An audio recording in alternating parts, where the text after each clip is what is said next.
এই হুমায়ুন কবির সাহেব উনি কি শেষ পর্যন্ত আমাদের হয়ে লড়বেন এর কোনো ভরসা আছে? আছে না। কেন? তিনি মুসলমান হয়ে 2019 সালে লোকসভায় তিনি লড়াই করেছিলেন বিজেপির হয়ে, ঠিক না? 2019 সালে বিজেপির হয়ে তিনি প্রার্থী দাঁড়াননি, দাঁড়িয়েছিলেন। তাহলে ওই হুমায়ুন কবির সাহেব বলার কি আছে? তিনি বাবরি মসজিদের উৎস করে নিজে একটা নতুন পার্টি 22 তারিখে লঞ্চ করে তিনি অল্প ভোট কাটবেন, ভাইজান অল্প ভোট কাটবেন, আব্বাস ভাইজান। অপরদিকে দিদি অল্প ভোট কাটবেন, মধ্যখান থেকে বিজেপির সুবিধাটা করে দেয় না তো? অতএব আমরা তাতে বিশ্বাসী নয়। যতক্ষণ না পর্যন্ত ওই মসজিদটাকে সুন্দর করে ইস্তেকামত না করতে পারবে ততক্ষণ না পর্যন্ত তানার পিছু আমরা দৌড়াবো না, ঠিক না? বলে তিনি তো এটাও করতে পারেন, তিনি তো এটাও করতে পারেন যে ভাইজানের মুর্শিদাবাদে একটা ভালো পপুলারি আছে, অতএব তুমি একটা নতুন পার্টি লঞ্চ করো, তুমি ভোটটা জয়যুক্ত করে আমাদের কাছে সসম্মানে তুমি চলে এসো, ভাইজানের ভোটটা নিতে দিও। তানার কি হাদিস আছে? তিনি যদি মুসলমানদের বিরুদ্ধে বিজেপির হয়ে লড়াই করতে পারে তাহলে তিনি 2025 সালে তথা 26 সালের ইলেকশনে তিনি মুসলমানদের হয়ে সঠিক মসজিদটা কায়েম করবেন, এর কি ভরসা? তিনি মসজিদের উৎস করেও তো টাকা কালেকশন করে নিজের নতুন পার্টি রেজিস্টার করতে পারে, ঠিক না? আজকে মুসলমানদের উপরে এত লাঞ্ছিত, এত অপমানিত, এত অপদস্থিত হচ্ছে কেন হতে হচ্ছে বলেন? মুসলমানদের ব্রিগেডের যে সমাবেশ হলো, আমার হিন্দু ভাইয়েরা করলো, গীতা পাঠ করলো, কম বেশি 5 লক্ষ লোকের আয়োজন হয়েছে, কম বেশি। সেখানে একটা মুসলিম ভাই, আপনারা গীতা পাঠ করছেন, আপনাদের ধর্মীয় ব্যাপার, সেটা আপনাদের ব্যাপার, আপনারা পালন করেন আপনাদের ধর্মীয়, কিন্তু আপনি কিভাবে জনজোয়ার দেখিয়ে মুসলমানদেরকে ডর দেখাচ্ছেন? আপনি কিভাবে মুসলমানদেরকে ভয় দেখাচ্ছেন?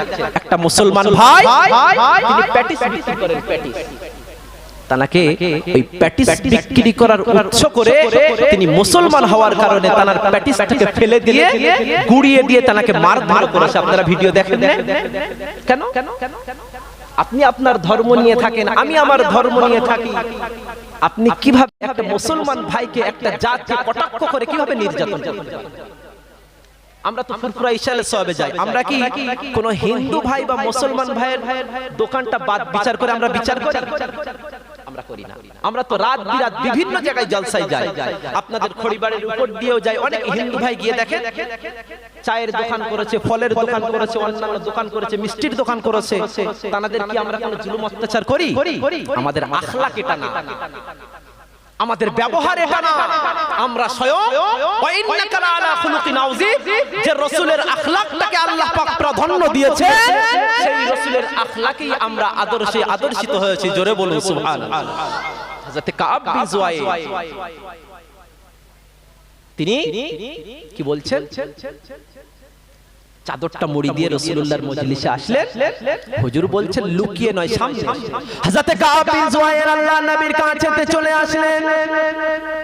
ও যুবকেরা, ও আমার মুরব্বি বাচ্চারা, মায়েরা, বোনেরা, মহিলারা, আল্লাহর নবীর সম্মুখে চলে আসলেন, আল্লাহর নবীর কাছেতে চলে আসলেন, তার কাছেতে এসে জানিয়ে দিলেন, ইয়া রাসূলুল্লাহ হাবিবাল্লাহ, ইয়া রাসূলুল্লাহ হাবিবাল্লাহ, আল্লাহ পাকের নবী হুজুর সারা জীবন আপনার বিরুদ্ধে কবিতা গেয়েছি, আপনার বিরুদ্ধে কবিতা শুনিয়েছি, আপনার বিরুদ্ধে কবিতা গেয়েছি, আপনাকে লাঞ্ছিত করার জন্য, আপনাকে দুনিয়া থেকে মিটিয়ে দেওয়ার জন্য। ও যুবকেরা, আল্লাহ নবী তার কাছেতে দাঁড়িয়ে দিয়েছিলেন, ইয়া রাসূলুল্লাহ হাবিবাল্লাহ, হুজুর আপনি আমার বিয়াদবিটাকে maaf করে দিন, গুস্তাকি গানা ক্ষমা করে দিন। ও যুবকেরা, তিনি তার আল্লাহ নবীর সম্মুখে তিনি জানিয়ে দিয়েছিলেন, ইয়া রাসূলুল্লাহ হাবিবাল্লাহ, হুজুর আজকে দিনে আপনাকে নিয়ে কবিতা বলবো হুজুর, আপনাকে নিয়ে কবিতা শোনাবো হুজুর, আপনাকে নিয়ে কবিতা বলবো হুজুর, একটু সুযোগটা করে দেন, একটু জায়গা খানা করে দেন। আল্লাহ নবী সাহাবায়ে কেরামদেরকে জানিয়ে দিয়েছিলেন, আল্লাহ নবী সাহাবায়ে কেরামদেরকে শুনিয়ে দিয়েছিলেন, ও বাবা সাহাবারা, আমার কাব বিন জুয়াইর আমাকে নিয়ে কবিতা বলবে বাবা, আমাকে নিয়ে কবিতা শোনাবে বাবা, আমাকে নিয়ে কবিতা গাইবে বাবা, তোমরা তার জন্য জায়গা খানা করে দাও, বিছানা খানা বিছিয়ে দাও। তার জন্য সুন্দর করে জায়গা খানা করে দেওয়া হলো, বিছানা খানা বিছিয়ে দেওয়া হলো।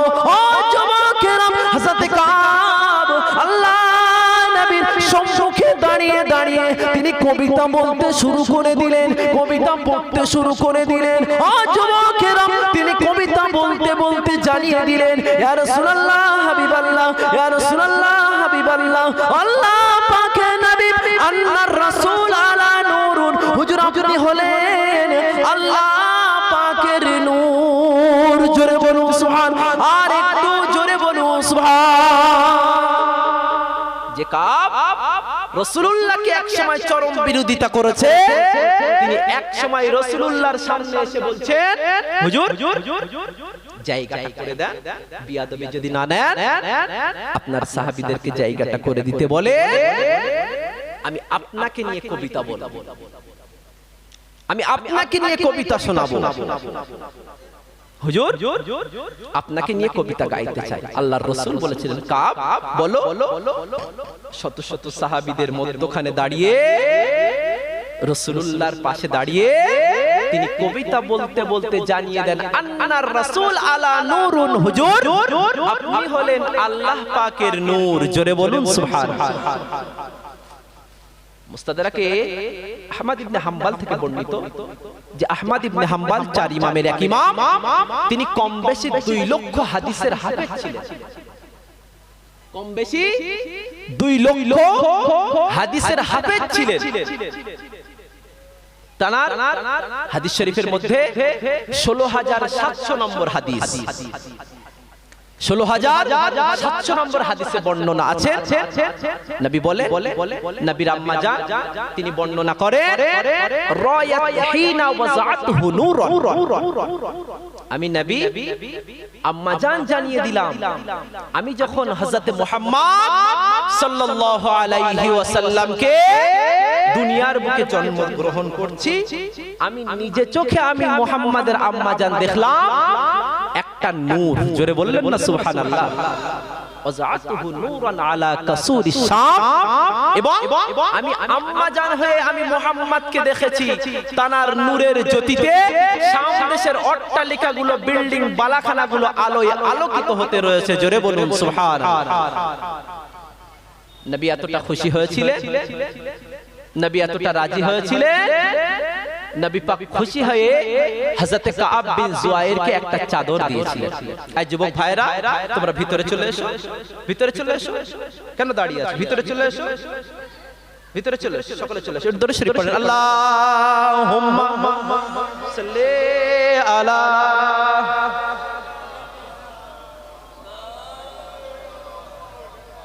মোহাব্বতে পড়েন না, আল্লাহুম্মা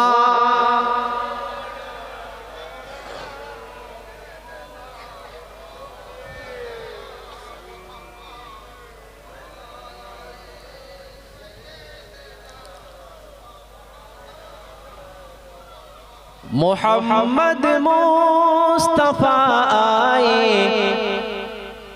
बहारों पर बहार आए। जोरे बोलो, और मन खुले बोला गलो ना। मोहम्मद मुस्तफा आए बहारों पर बहार आए, ज़मीं को चूमने जन्नत की खुशबू बार बार आए, जनाबे आमिना का चाँद जब चमका ज़माने में, जनाबे आमिना का चाँद जब चमका ज़माने में, कमर की चांदनी कदमों, कमर की चांदनी कदमों पे होने को निसार आए। जोरे बोले, मोहम्मद मुस्तफा आए बहारों पर मोहम्मद मुस्तफा आए, बहारों पर बहार आए, ज़मीं को चूमने जन्नत के खुशबू बार बार आए।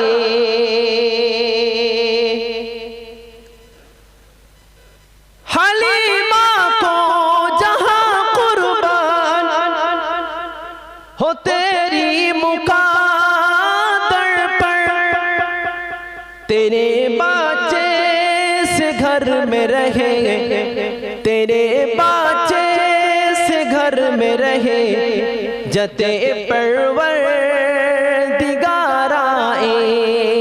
जरा बोलें ना सुभान अल्लाह। मोहम्मद मुस्तफा आए, बहारों पर बहार आए, ज़मीं को चूमने जन्नत के खुशबू बार बार आए। अल्लाहुम्मा सल्ले अला मौलाना मुहम्मद व अला आले।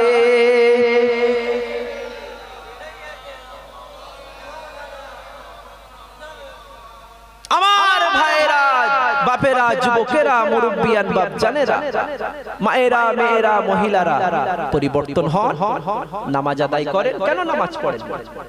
নামাজ ছাড়া জান্নাতে যাওয়া বড়ই কষ্টকর।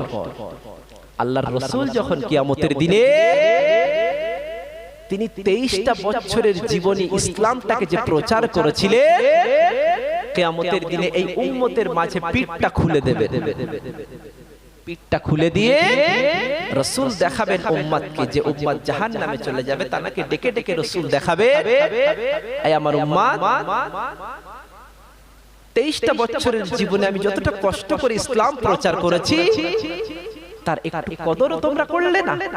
দেখো আমার পিঠটা দেখো, তায়েফের ময়দানে ইসলামটাকে প্রচার করতে গিয়ে তায়েফের ছেলেরা আমাকে মেরে মেরে আমার পিঠটাকে খোপ খোপ বানিয়ে দিয়েছে।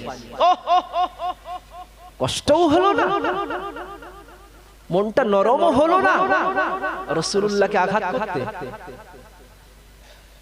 হযরতে কাব বিন জুয়াই তিনি কবিতা বলেছিলেন, রাসূলুল্লাহ খুশি হয়ে তাকে একটা চাদর দিয়েছিলেন। রাসূলুল্লাহ খুশি হয়ে তাকে একটা চাদর দিয়েছে, তিনি চাদরটা নিয়ে সর্বসময় বুকে জড়িয়ে রাখতেন। এত পরিমাণ ভালোবাসতেন রাসূলুল্লাহকে। ওই চাদরটা যখন বুক থেকে সরে যেত, তানার কিতাবের মধ্যে পাওয়া যায়, তানার মনে হতো তানার বুকটা ফাঁকা হয়ে গিয়েছে। কয়েক রকম বর্ণনা, তার মধ্যে আর এক রকম বর্ণনা আছে ওই চাদরটা হযরতে আমির মুআবিয়া রাদিয়াল্লাহু তাআলা আনহু তিনি কিনে নিয়ে গিয়েছিলেন। কিনে নিয়ে গিয়ে তানার কাছে মানুষেরা দেখতে আসতেন, ব্যক্তিরা দেখতে আসতেন। তিনি ইন্তেকালের পরে ওই চাদরটাকে নিয়ে তিনি নিজের কাফনের কাফন বানিয়েছিলেন। জোরে বলে। আর মন খুলে বলা গেল না, নবী আরেকজনকে চাদর দিয়েছিলেন। হাবিব আরেকজনকে চাদর দিয়েছিলেন। কে?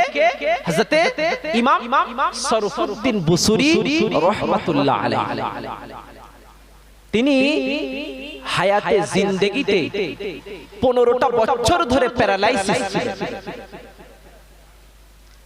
15টা বছর ধরে তার এই মাজা থেকে নিয়ে পা পর্যন্ত সব প্যারালাইসিস হয়ে পড়ে আছে। তিনি মিশরের কায়রো শহর আলেকজান্দ্রিয়া, ইউটিউবে সার্চ করবেন, ওখানে একটা খানকা শরীফ ছিলেন। ওই খানকাতে তিনি জিকির, আজকার, তাহলিল বর্ণনা করতেন। তিনি দাঁড়াতে পারতেন না, চলতে পারতেন না, শুয়ে শুয়েই নামাজ আদায় করতেন। কম বেশি 15টা বছর ধরে প্যারালাইসিস হয়ে পড়ে আছে। তিনি নামাজ আদায় করেন। দিনে দিনে আলেকজান্দ্রিয়া মিশরের কায়রো শহরের সমুদ্রের পানিটা তানার খানকা শরীফের গায়ে ঢেউ লাগে। যখনই ঢেউ লাগছে তিনি শুয়ে আছেন। এমত অবস্থায় যুবক ছেলেরা রাস্তা দিয়ে হেঁটে হেঁটে যাচ্ছে। যুবকেরা বলে, এই শরফুদ্দিন বুসুরি, মাজা গেল, পা গেল, এবার তোমার খান কাটা যাবে। হযরতে ইমাম শরফুদ্দীন বুসরি তিনি বলেন কেন না, মিশরের কায়রো শহর আলেকজান্দ্রিয়ার এত পরিমাণ ঢেউ, যে ঢেউয়ের কারণে তোমার ঘরটা ভেঙে যেতে পারে। ঠিক না? আপনারা মুম্বাইয়ের হাজী আলী দরবার শরীফ দেখেছেন? হাজী আলী যেখানে দেখবেন দিনে দিনে জায়গাটা প্রশস্ত হয়ে যাচ্ছে।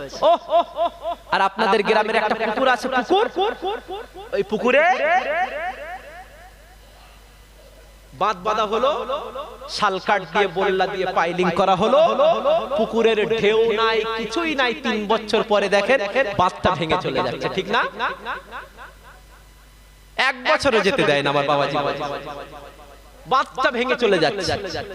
আর মিশরের কায়রো শহর আলেকজান্দ্রিয়া, যেখানে ইমাম শরফুদ্দীন বুসরি আছে,